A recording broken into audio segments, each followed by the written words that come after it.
Welcome to the module on modes of interpretation. During the introduction, we talked about President Carter in 1978 signing the Court Interpreters Act that made it federal law, and in that decision, the courts had to abide by the law. And the law states that when a person is unable to communicate in English, whether because they can't speak English at all or because they are limited in their English proficiency, that the courts should provide interpreters for them. In order to comply with the new law, the federal government started doing research to determine who should be appointed to be a court interpreter in federal courts. They interviewed people in the area of linguistics, interpretation. They consulted with people from other countries and also with attorneys and judges in this country. And they produced an interesting summary of the minimum knowledge, skills, and ability required by the interpreters to work in a court of law. The summary included, first and foremost, that every element must be preserved. In other words, an interpreter cannot leave out things that he or she considers unimportant. Even if they are as simple as a yes or a no or a sir, they must preserve every element. It is not up to the interpreter then to decide what information is interpreted and which one is not. 2. The flavor of the speech is important to make judgments about credibility. This is an important feature about court interpretation because when a person cannot understand, for instance, a witness from the witness stand, that person relies on the interpreter to capture not only what the person said, but the tone and the intent of the speech to the best of the interpreter's ability. So for instance, if a person sounds a little hesitant in one language, like, well, yeah, I guess I did, the interpreter shouldn't just say yes, because that would definitely change the ability for the triers of fact to decide if the person was hesitating or not, maybe being truthful or not. Number 3, the witness should not be interrupted. This is one of the tenets of good court interpretation. Because think about this. Think about any time that you're telling a story to somebody and you get interrupted. What happens? Exactly. You lose your train of thought. You don't remember exactly where you were going with the story. Or at the very least, you will start maybe at a different place where you were before. Court interpreters have to have the ability to let witnesses testify and then interpret what they said completely. There are studies out there that show that when a witness is interrupted constantly by the interpreter in order to interpret just very short portions, the witness is perceived as less credible, sometimes even less intelligent, because the jury or the triers of fact are listening to them in very short, cut-up sentences. Number 4, very important. If you're going to be a court interpreter, you must be able to do simultaneous interpreting. Why? Well, I think it's one of the most important lessons we learned from the Nuremberg trials in 1946.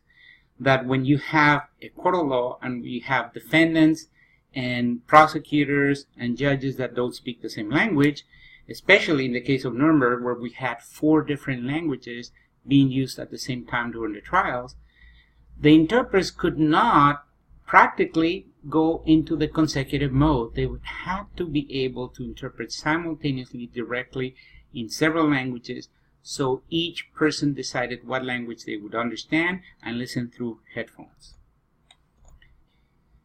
Interpreters should never give legal advice. Obviously, most interpreters I know that are working in courts would never dare to talk about legal issues or try to give legal advice to any individual. But sometimes interpreters don't even realize that something that sounds very, very innocent could also be construed as legal advice. A simple question as to what to do next, that the defendant would ask the interpreter, what should I do next? The interpreter might even give a very short answer like, well, most people do this, or most people, or last time I was here, the person did this. Any advice is legal advice, and interpreters should never engage in giving legal advice. The committee also gathered information to understand what is needed for an interpreter to be able to deliver the message correctly.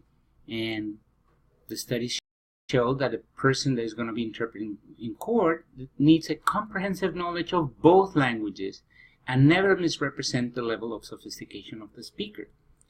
Our friend Patricia Mickelson-King always says, if a person sounds like a PhD in one language, they should sound like a PhD in another language. If they sound like a low-level education, a peasant person in one language, that's the way they should sound in the other language. We never misrepresent the level of sophistication. Interpreters are constantly acquiring new vocabulary and techniques because we need a comprehensive knowledge of both languages. And when we talk about conservation, we need to understand, as court interpreters, we have the obligation to render form and manner, including pauses, hedges, self-corrections, and emotions, but only with a tone of voice. As an interpreter, actually, you should not reproduce gestures. Because if a person makes a gesture pointing to one part of their body, like saying, I was hit right here, if the interpreter were to repeat the gesture, then the triers of fact, instead of seeing it only once from the witness, they would see it twice. Moreover, the interpreter might point not exactly in the right part of the body or section, and that would change the perception of the triers of fact. But yes, we do reproduce emotions with the tone of voice. If a person sounds indignant, like, why are you asking me those questions? The interpreter should sound the same way and not in a very robotic, why are you asking me questions? Because then again, the triers of fact would not perceive the emotion included in the message.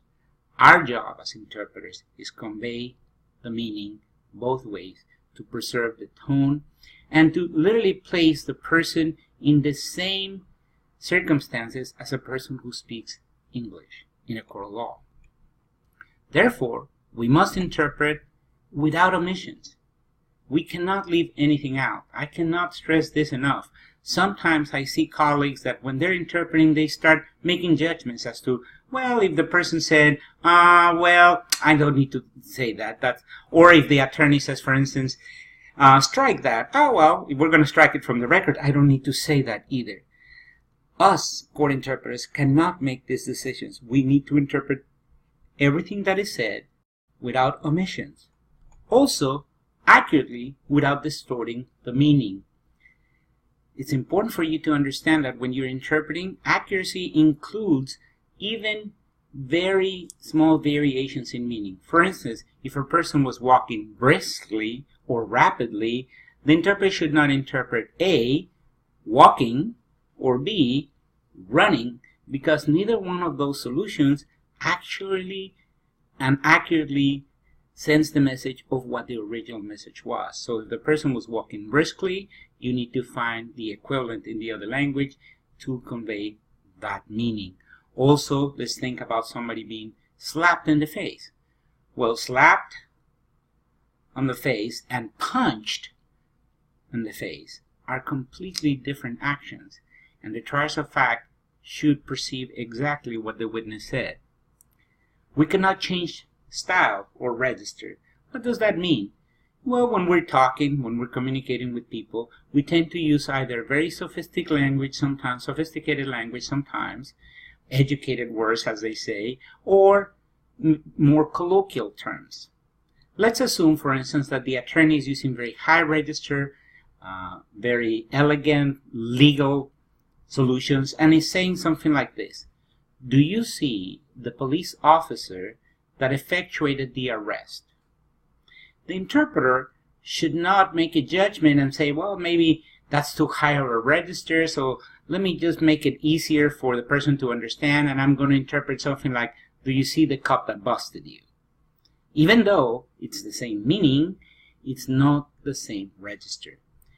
Likewise, if the person is using very colloquial, informal speech, the interpreter should not change it to more formal register in order to make the person look good.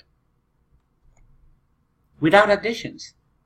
Sometimes we tend to analyze too much and think that maybe there's more meaning beyond what was said, and we try to complete it. Or simply, sometimes we decide that we're going to be polite. This is very common in court, that what we call questions during presentations, for instance, at the witness stand, that not every question is really a question. Sometimes there are commands. And it's very common to hear an attorney or a clerk tell the witness, state your name for the record, which is really not a question, it is a command. And I have heard many of my colleagues add a little bit to that and say, in their language, please state your name for the record. Seems harmless, but again, we're adding information that was not part of the original message. If we start allowing ourselves as interpreters to add information or to change the politeness of the utterance, all of a sudden we're not interpreting what the person said. We also, on top of all this, we have to be able to do it with as little delay or interference in the routine pace as possible. We cannot delay, and we cannot make people wait for long periods of time in order to get the message to them. In a court of law, we use 3 modes of interpretation. The most common, I think, from the point of view of understanding interpretation, is the consecutive mode.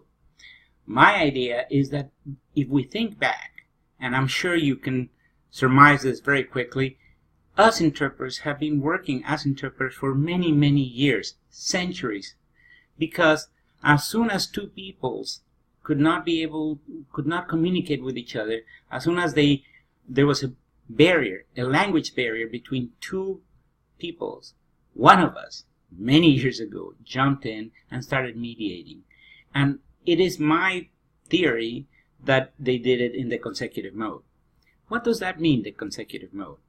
In a court of law, what that specifically means is when you're using this mode as an interpreter, you will hear somebody, for instance, an attorney, asking a question.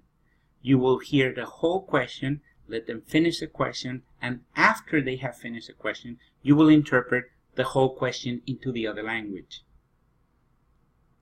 In the same way, once you hear the answer, you let the person answer completely the whole answer before you say anything, and then you interpret the whole answer for the record. Whether it's on the record, in a deposition, or any other situation where you have to use the consecutive mode, always remember, if I'm in the consecutive mode, if somebody's talking, I shouldn't be talking. I need to wait until people finish, and then I interpret the whole utterance. The second mode of interpretation that we use in court is called side translation. Side translation is a hybrid.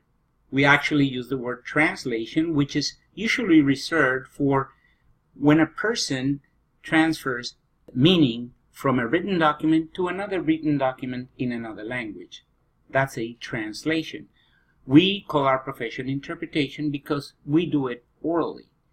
But in this case, a side translation is really a hybrid. A side translation is nothing more than an oral rendition of a written document from one language to another.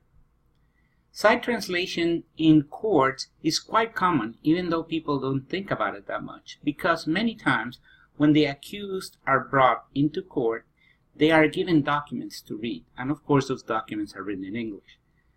That's when you, the interpreter, are going to be asked to side translate documents from English into whatever language of expertise you have.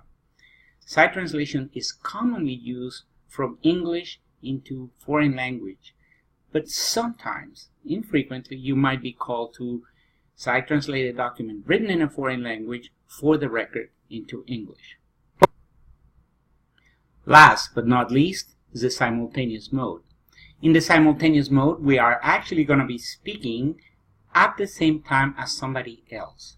The simultaneous mode is used in court specifically when people are speaking English, and the non-English speaker or limited English proficiency individual that we are interpreting for must be made present by understanding what the people around them are saying in English.